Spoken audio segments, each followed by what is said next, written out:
আমরা যখন কেন্দ্রীয় শহীদ মিনারে আমরা আসি, সবসময় আমাদের কাছে মনে হয় যে আমরা 2024 সালের 3রা আগস্ট যখন আমরা কেন্দ্রীয় শহীদ মিনারে এসেছিলাম, তখন আমাদের অনেক স্বপ্ন ছিল, নতুন বাংলাদেশ গড়ার স্বপ্ন আমাদের ছিল।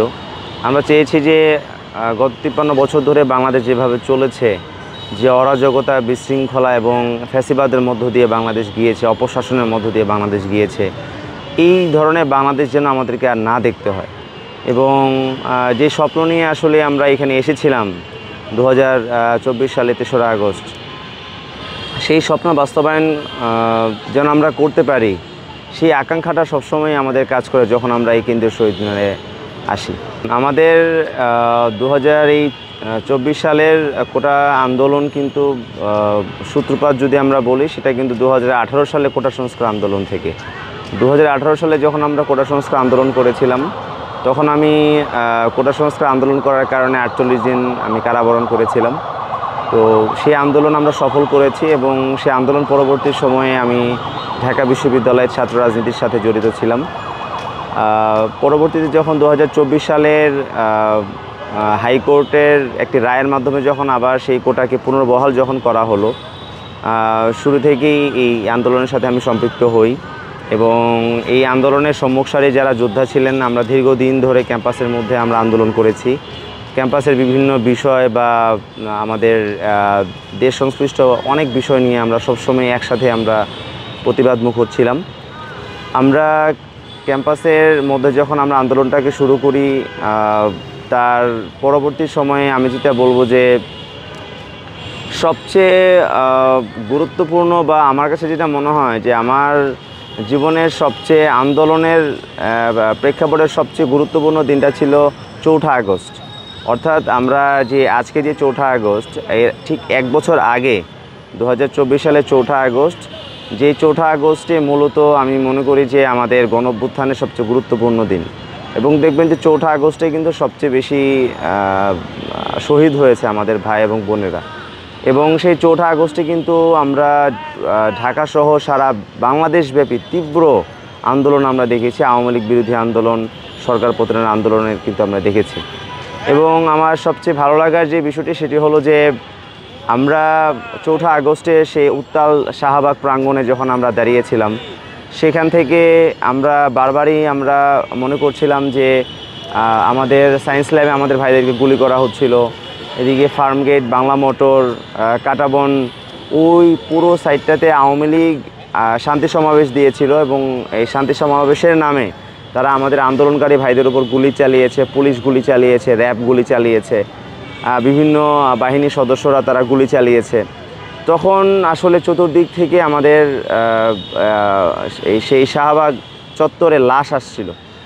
যখন আমি প্রোগ্রামটা হোস্টিং করছিলাম, আমাদের গোটা প্রোগ্রামটার যখন হোস্টিং করছিলাম, তখন আমি দেখছিলাম যে আমার পাশে অনেকগুলো লাশ।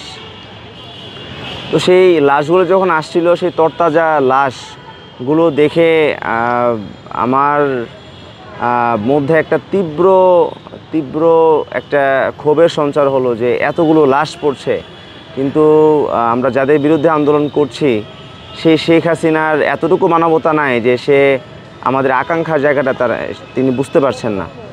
এবং আমরা তখন ওই শহীদ মিনারে দাঁড়িয়ে, তখন আমাদের যিনি এক দফার ঘোষক নাহিদ ইসলাম, তিনি আমাদের শাহবাগ চত্বরের পাশে একটি কক্ষে তিনি বসে সিদ্ধান্ত নিলেন যে আমাদের 6 তারিখে যে লং মার্চ টু ঢাকা কর্মসূচি, সেটিকে 5 তারিখে নেওয়া হবে। তখন আমি সেই ঘোষণাটি আমি শাহবাগ থেকে ওপেন ময়দানে আমি সর্বপ্রথম ঘোষণা করি যে আমাদের যে লং মার্চ টু ঢাকা কর্মসূচি, সেটি 6 তারিখে নয়, সেটি 5 তারিখে হবে।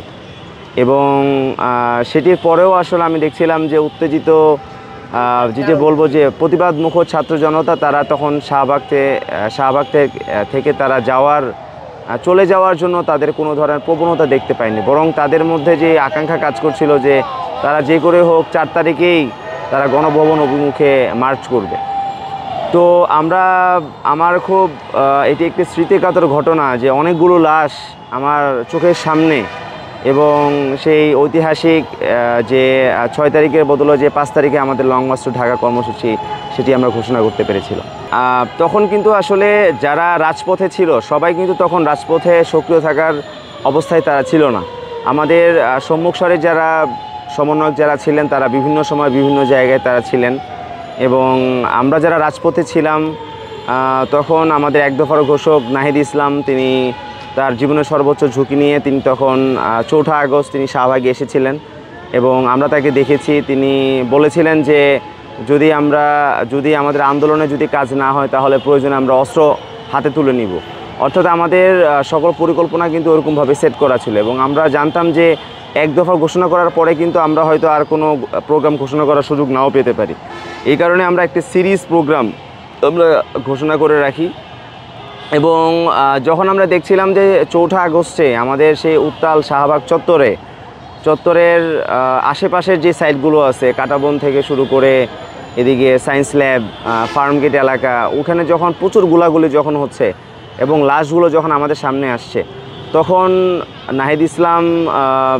নাহিদ ইসলাম শাহবাগ চত্বরের যে পুলিশ বক্স আছে সেখানে তিনি বসেছিলেন এবং সেখানে বসে তিনি সিদ্ধান্ত নেন যে 4 আগস্টে তিনি সিদ্ধান্ত নেন। তিনি আরও যারা সমন্বয়ক যারা ছিলেন তাদের সাথে আলাপ আলোচনা করেন, আমরা যারা ছিলাম আলোচনা করেন এবং সেখানে তিনি সম্মিলিতভাবে আমাকে সিদ্ধান্তটা জানান যে এটা 6 তারিখের যে লং মার্চ টু ঢাকা কর্মসূচি সেটি 6 তারিখে হবে না, সেটি 5 তারিখে হবে। তো আমাকে যখন জানানো হয় আমরা যখন জানি তখন সেখান থেকে আমি শাহবাগের সেই উত্তাল জনসমুদ্রে তখন ঘোষণা করি যে আপনারা শান্ত হন, আমাদের লং মার্চ টু ঢাকা কর্মসূচি সেটি 6 তারিখে নয়, সেটি 5 তারিখে আমরা ঘোষণা দিচ্ছি। আপনারা 5 তারিখে অর্থাৎ আগামীকালকে সারা বাংলাদেশব্যাপী আপনারা ছড়িয়ে দিন যে আমাদের লং মার্চ টু ঢাকা কর্মসূচি আগামীকালকে অনুষ্ঠিত হতে যাচ্ছে এবং আপামর ফ্যাসিবাদ বিরোধী ছাত্র জনতার সকলে যেন ঢাকা অভিমুখে যেন লং মার্চ করে সেই বার্তাটি আপনার সবার কাছে আপনারা ছড়িয়ে দিন। কারণ সেই 4 আগস্টে কিন্তু ইন্টারনেট বন্ধ ছিল। আমরা যখন শাহবাগে দাঁড়িয়েছিলাম তখন কিন্তু ইন্টারনেটে আসলে ব্যবহার করার কোনো সুযোগ কিন্তু আমরা পাইনি। অর্থাৎ দেখবেন যে 4 আগস্টে শাহবাগ চত্বরে কিন্তু কোনো ধরনের ভিডিও ফুটেজ কিন্তু আসলে কারো কাছে নাই, কারণ সেখানে সাংবাদিকদেরকেও আসলে ওরকমভাবে একটা চাপের মধ্যে রাখা হয়েছিল যে তারা 4 আগস্টের যে উত্তাল জনসমুদ্র সেই জনসমুদ্র কিন্তু তখন ভিজিবল করা হয়নি। বিভিন্ন জায়গায় যে সহিংসতাগুলো হচ্ছে সেগুলো দেখানো হয়েছে, কিন্তু নাহিদ ইসলাম যে এত বড় একটি ঘোষণার ডাক দিয়েছেন যদি আমরা নাও থাকি আপনারা আন্দোলন চালিয়ে নিয়ে যাবেন এবং যদি প্রয়োজন হয় আপনারা অস্ত্র হাতে তুলে নেবেন, এই ঘোষণাগুলো কিন্তু তখন মিডিয়াতে আসেনি। তো আমাদের আমরা মনে করি যে সরকার পতন আন্দোলনের সবচেয়ে টার্নিং যে পয়েন্ট সেটি হলো যে আমরা 4 আগস্টের সেই শাহবাগ চত্বরে দাঁড়িয়ে যে আমরা যে সিদ্ধান্ত নিয়েছিলাম যে লং মার্চ টু ঢাকা কর্মসূচি 6 তারিখও নয় 5 তারিখে, আমি ব্যক্তিগতভাবে মনে করি যে এটি ছিল সরকার পতনের আন্দোলনের বা এই ফ্যাসিবাদের পতনের আন্দোলনের সবচেয়ে তাৎপর্যপূর্ণ মুহূর্ত।